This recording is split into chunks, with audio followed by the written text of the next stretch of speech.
This is the gold point portion of Project Zero of the spring 2019 version of CS61B. I'm Michael Chen, and my partner is Frank Wang. And we will now demonstrate our extension for the code, gold point portion. And something we changed with the running of the program is that we extended the time of the animation to ensure that it draws the whole time. Hi, this is Frank, and I have been pressing the arrow key several times since the beginning of the animation. And as you can see, the Earth that was previously having upward velocity is now moving downward. And this is due to the fact that I was pressing the down arrow key several times. And this is because we implemented functionality such that pressing the arrow keys affects the acceleration of that Earth object. So now I'm pressing the left arrow key, and as you can see, it's going in that direction now.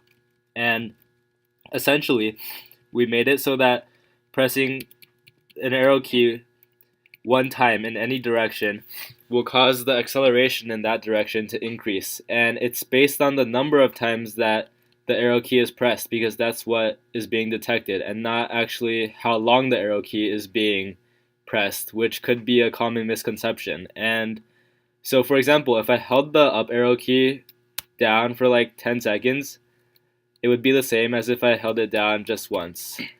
And yeah. This is Michael again. So now I will explain the implementation of the extension portion.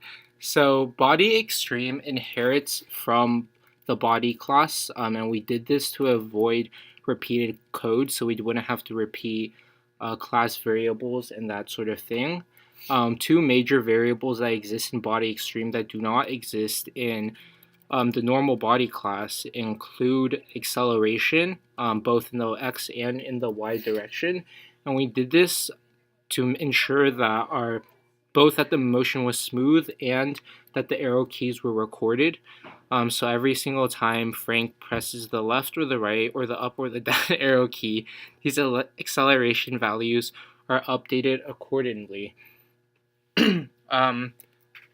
Yeah, and so something that you may have noticed is that the universe is more zoomed out than it usually is.